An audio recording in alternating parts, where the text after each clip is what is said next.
Hello everyone, this is about the Bay of Pigs Invasion, probably one of the most embarrassing events in John F. Kennedy's presidencies and in U.S. history. So let's get started.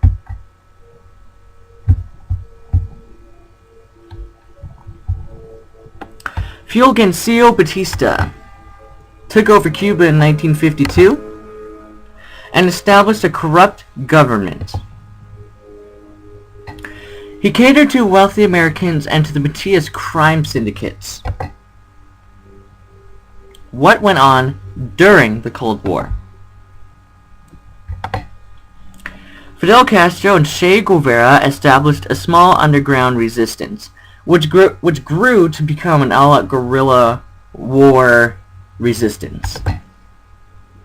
In 1959, in January, in Cuba, Castro decided to come down from the mountains of eastern Cuba and organize a small week-long march from one end of the island to the other, heading straight to Batista's town, where he was able to kick out all the U.S. citizens that were either corrupt or were there doing business under the table with Batista. In April, Fidel Castro went to Washington, D.C. and met with Richard Nixon. Nixon reported to Eisenhower that Castro had extraordinary charisma and that he was a leader of men and that he had to be dealt with. CIA met up with Castro and called him a spiritual leader of anti-dictator forces in Latin America. Castro told the CIA he was not a communist, but months later he went to Cuba and publicly announced nationalistic policies extremely similar to that of the Soviets. In 1960, Eisenhower became nervous with the communist country being 90 miles away from America. Eisenhower developed a plan to overthrow the government of Castro and of Cuba. The CIA started recruiting anti-Castro exiles to fight in a secret army called Brigade 2506. Basically, the men were sent to an island off the west coast of Florida, and the soldiers' jobs were to invade Cuba and to start a revolution, which failed, and which presented that to the CIA and to America that they're going to need a larger guerrilla force. So in November of the same exact year, Eisenhower devised a new plan for the CIA, which turned into a full-out military invasion into Cuba.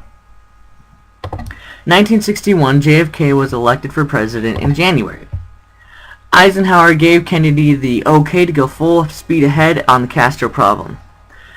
The Castro/Cuba invasion, the cost went up for it, going from $4 million to $40 million. The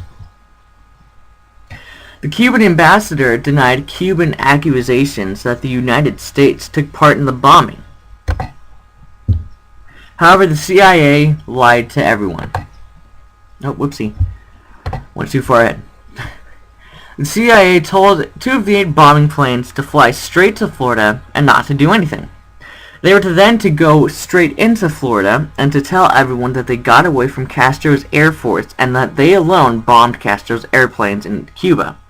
However, people in Florida recognized the Cuban Air Force markings on the U.S. V-28 bombers. Within an hour, the news was out that the planes were fakes. Kennedy found this out and aborted the next mission, which was to give air support on the morning of the invasion. Brigade 2506 landed in the Bay of Pigs, which was a 72-hour flight. All the Cuban soldiers, civilians, and U.S. bank guerrillas were slaughtered. The living were abandoned, and Brigade 2506 was surrounded and captured. The people that weren't captured went into hiding. However, after months of hiding out, they gave up because they had no food or water. A quote from a prisoner said that the prison was worse than hell. The Cuban exiles were released and were traded for $53 million worth of medicine and food. The Bay of Pigs mission was a complete disaster. All but a handful of CIA documents were burned. However, what was left was locked away in an agency vault in 1998. Until 1998, the content shocked the CIA, and the CIA said that they were appalled at the fact that Kennedy chickened out. Here is our sources, and thank you for your time.